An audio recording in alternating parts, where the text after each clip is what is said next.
CIM au Richelieu est actuellement en campagne de sociofinancement. On vise à aller chercher un 15 000 via la plateforme La Ruche pour un projet de centre de services multiservices, je devrais dire, de bâtiment multiservices. Notre invitée pour en parler, elle s'appelle Michèle Durand. Elle est membre du conseil d'administration, mais aussi naturaliste auprès de CIM depuis presque ses tout débuts, semble-t-il. Bonjour à vous. Bonjour. CIM qui existe depuis une quarantaine d'années, mine de rien. Oui. On n'a pas vraiment souligné parce que c'est pas mal tombé. Durant la pandémie. Oui, à peu près. Là. Donc, on avait d'autres chats à fouetter pendant ce CIM temps-là. au Richelieu, pour les gens, ou qu'on a déjà appelé CIM Mont-Saint-Grégoire, parce qu'en gros, évidemment, la majeure partie de vos activités, c'est principalement, oui, la montagne, mais vous faites aussi autre chose également. On fait beaucoup d'autres choses. Donc, oui, on a les sentiers à la montagne. Les gens nous connaissent pour les sentiers. Puis, on a des camps de jour l'été aussi au Mont-Saint-Grégoire. Mais on travaille beaucoup en conservation de milieux naturels dans l'ensemble du Haut-Richelieu et même parfois à l'extérieur. Et puis, on a beaucoup d'activités éducatives aussi qui peuvent être dans des écoles un peu partout en Montérégie. Donc, les naturalistes se déplacent pour aller faire des ateliers dans des classes à l'extérieur. Bon, vous êtes combien dans l'équipe en ce moment? Il y a 7 personnes qui travaillent à temps plein. Et puis, on a des personnes qui travaillent à la pige et on a des stagiaires. Cet été, on accueille 2 stagiaires. On a des naturalistes de camp de jour en été aussi. Donc, puis quelques personnes qui travaillent à temps partiel. Donc, ça commence à... 7 emplois à temps plein, c'est déjà quand même bien. Plus les bénévoles, plus les membres du conseil d'administration. Oui, exactement. Tout ça. Oui. Donc, une bonne équipe. Uniquement pour les sentiers, là, est-ce qu'on sait que c'est combien de visiteurs par année? L'année dernière, en 2023, on a eu plus de 52 000 visiteurs. Oui, puis pendant la pandémie, ça a monté en haut de 60 000.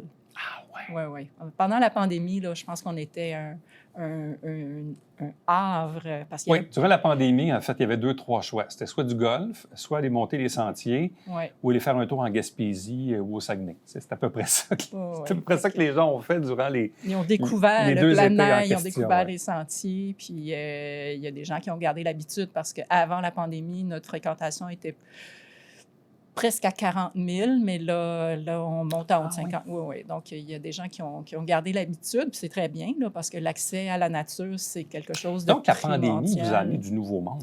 Ça nous a amené du nouveau monde, puis... mais c'est ça, l'accès à la nature, les gens recherchent ça. Puis il n'y a pas tant d'endroits... Mais c'est quand même pas rien là, quand on dit 50 000 personnes, là, 50 000 personnes là, qui vont gravir le Mont-Saint-Grégoire durant une année. Là. Tu sais, quand on y va, on en croise, puis il y a des périodes de l'année plus achalandées, on comprend. Mais il en reste pas moins que 50 000 personnes, c'est du monde. Et ça demande des infrastructures, ça demande, oui, l'entretien des sentiers. Mais là, je comprends que vous avez un enjeu à l'égard du bâtiment multiservice. Là. Oui, on a un gros enjeu. On travaille avec une vieille grange où on accueille nos groupes scolaires, nos camps de jour. Je pense qu'elle a fait son temps. Là.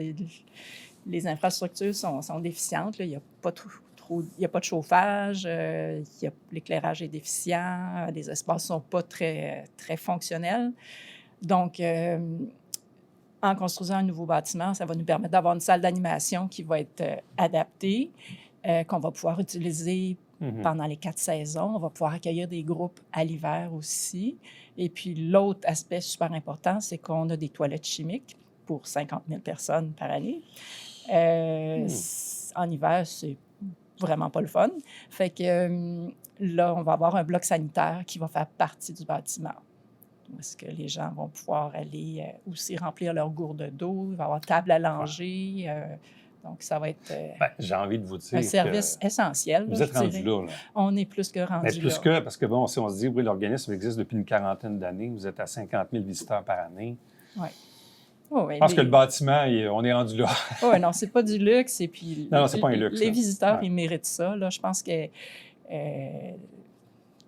on est autant une entreprise d'économie sociale que de tourisme, que de plein air, que d'éducation, que d'environnement. On touche à beaucoup de facettes. Et puis, les visiteurs méritent ça. Bon, parce qu'en même temps aussi, il faut le dire, bon, vous êtes un organisme à but non lucratif, c'est vrai.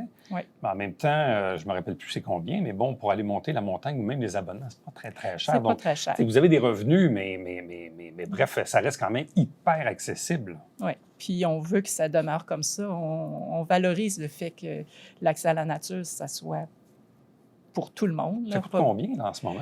Ça coûte, je ne suis pas très bonne pour mais c'est à peu près 6 pour un adulte et puis 3 pour un enfant, là, quelque chose comme ça. Puis un abonnement annuel autour d'une quarantaine de dollars pour un individu, puis c'est en bas de 100 pour une famille. Là. Ça, c'est vraiment très, très abordable. Oui. Les tarifs sont sur notre site Internet. C'est ça, je parlais de revenus, parce que oui, bon, vous avez des petits revenus pour arriver à vos fins, mais là, de ce que je comprends, évidemment, quand on parle d'une infrastructure, d'un bâtiment, là, on parle, bon, dans ce cas-ci, vous visez 15 000 mais je présume que le bâtiment lui-même va coûter plus que ça. Beaucoup plus cher. On est en haut de 2 millions. 2 millions? Oui. Mais la raison pour laquelle c'est si cher, c'est qu'on est à la campagne, donc il n'y a pas de système d'égout ni d'aqueduc. Donc, la construction du bâtiment, elle implique le creusage du puits qui est déjà fait, tout le volet là, de traitement de l'eau faut que ça soit de l'eau potable, et puis aussi tout le volet de traitement des eaux usées.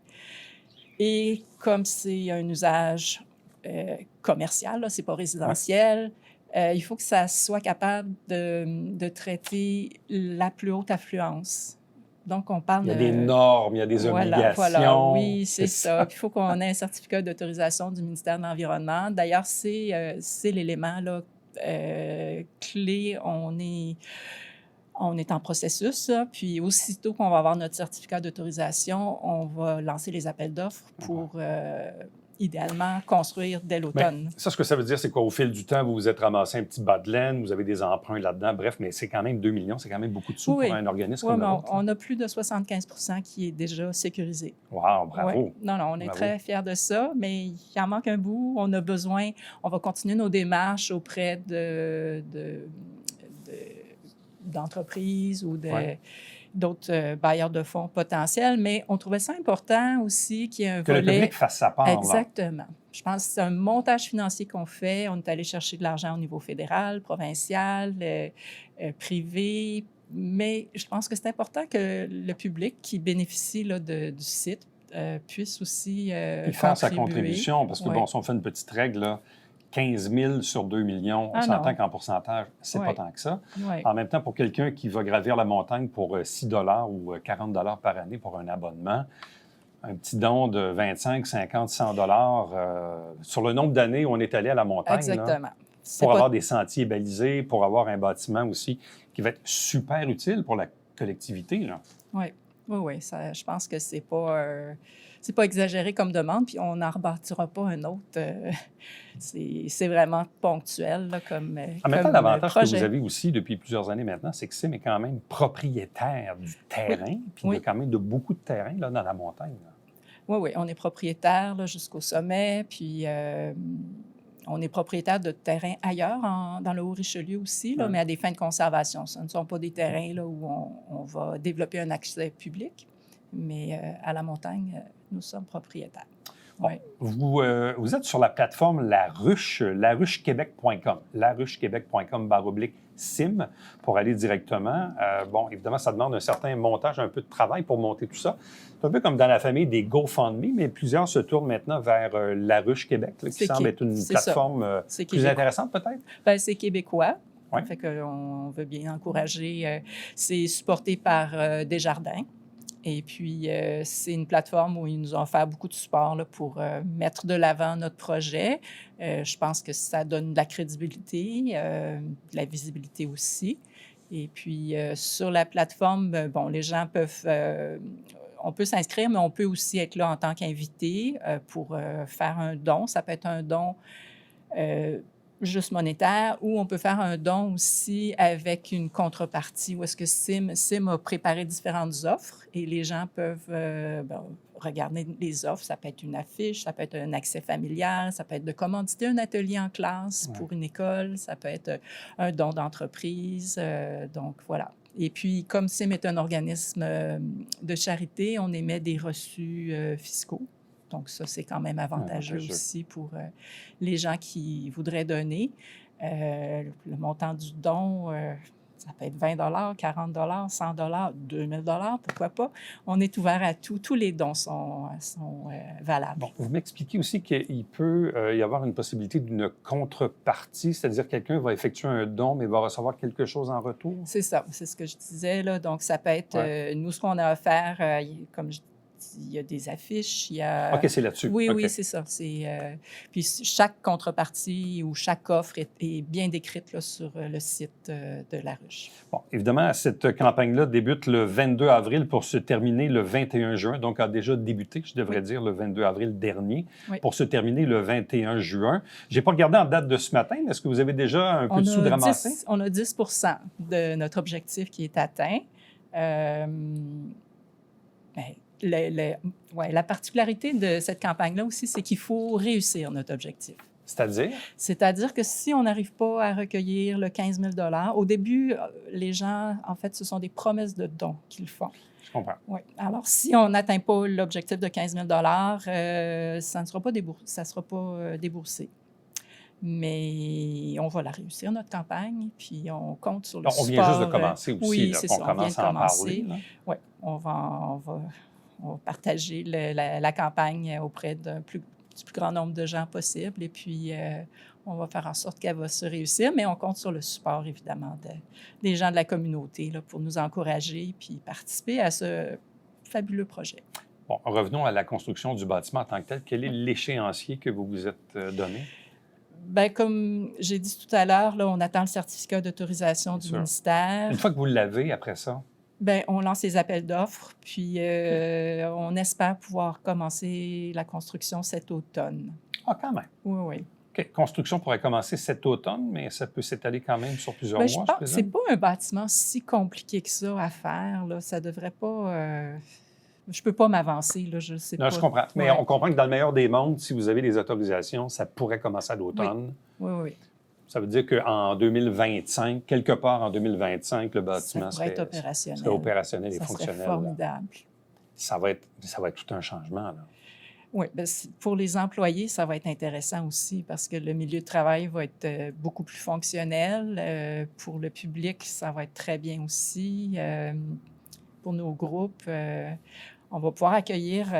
on a des programmes pour les tout-petits, mais c'est pas évident là, quand on vient avec des CPE puis qu'il y a des toilettes chimiques. Là, c'est vraiment compliqué. Donc, je peux comprendre. Oui, c'est ça. Alors, on va pouvoir élargir. Pour des personnes plus âgées aussi, ça va être plus intéressant. Alors, donc, si vous aimez bien Saint-Maurice-Richelieu, particulièrement, oui, les sentiers du Mont-Saint-Grégoire, et la possibilité d'avoir un super bâtiment multi-service. Donc, allez sur laruchequebec.com, laruchequebec.com/sim pour effectuer votre don. On cherche à aller chercher un petit 15 000 sur un 2 millions de projet. Donc, faites votre part, bien sûr, si vous êtes vous-même des utilisateurs de SIM. Merci beaucoup.